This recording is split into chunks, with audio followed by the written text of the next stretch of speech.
एक पुरानी जेल थी जिसका नाम था कालागढ़ जेल। यह जेल अपने पुराने समय में क्रूरता और अमानवीय सजाओं के लिए मुख्यात थी, लेकिन आज यह जेल खंडर में बदल चुकी थी। गांव वाले इसे भूतिया जेल कहते थे। कहा जाता था, अरे भैया, जो भी इस जेल के करीब जावत है वापस कभी नहीं आवत है। इस जेल की सबसे डरावनी कहानी थी उसके जेलर राघव सिंह की। राघव सिंह अपनी बेरहम सजाओं और क्रूर स्वभाव के लिए मशहूर था, लेकिन वह एक रहस्यमय मौत का शिकार हुआ था और उसके बाद से उसकी आत्मा उस जेल में कैद हो गई थी। कहानी शुरू होती है एक युवा पत्रकार अमन शर्मा से, जो भूतिया जगहों पर रिसर्च करके उसके पीछे के सच को उजागर करता था। जब उसने कालागढ़ जेल के बारे में सुना तो उसने इसे अपनी अगली कहानी बनाने का फैसला किया। अमन ने अपने दोस्त रोहित और सिया को अपने साथ चलने के लिए बात की। मुझे एक जेल के बारे में पता लगा है। कहते हैं कि वहाँ पर एक जेलर की आत्मा घूमती है। क्या तुम रेगिस्तान की मशहूर कालागढ़ की बात कर रहे हो? हाँ, मैं उस जेल का सच सबके सामने लाना चाहता हूँ। क्या तुम पागल हो अमन?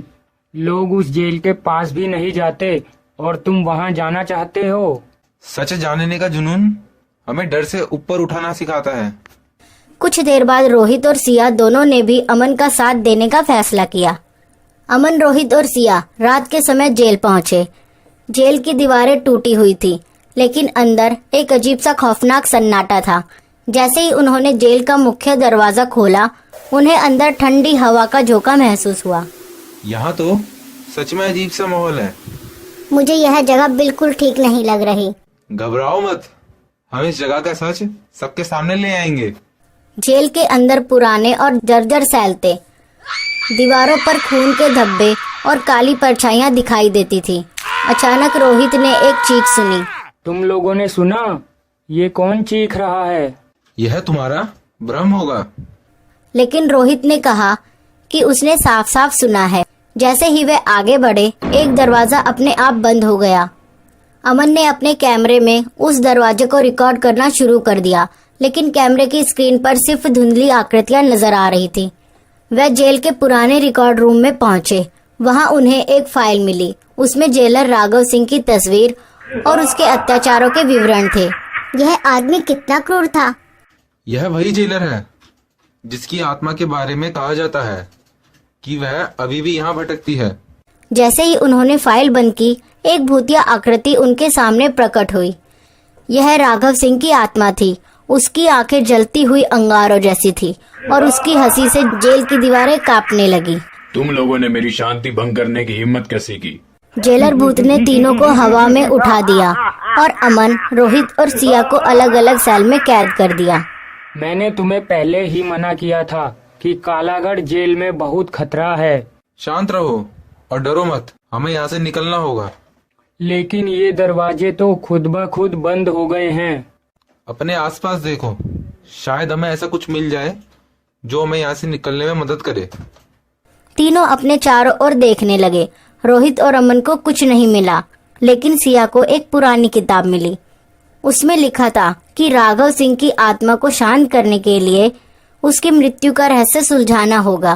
सिया ने आगे पढ़ा कि राघव सिंह को उसी के जेल के कैदियों ने मार डाला था, क्योंकि जेलर उन सब कैदियों को छोटी सी गलती की भी बहुत बड़ी सजा दिया करता था। उन्होंने जेलर को जिंदा जलाकर मार दिया था, क्योंकि वह उन्हें अमानवीय यातनाएं देता था। तो हमें उसकी आत्मा को मुक्ति देने के लिए क्या करना होगा? हमें उसकी मृत्यु के कारण को स्वीकार करना होगा और उसकी आत्मा से माफी मांगनी होगी। अमन ने जेलर से बात करने की कोशिश की।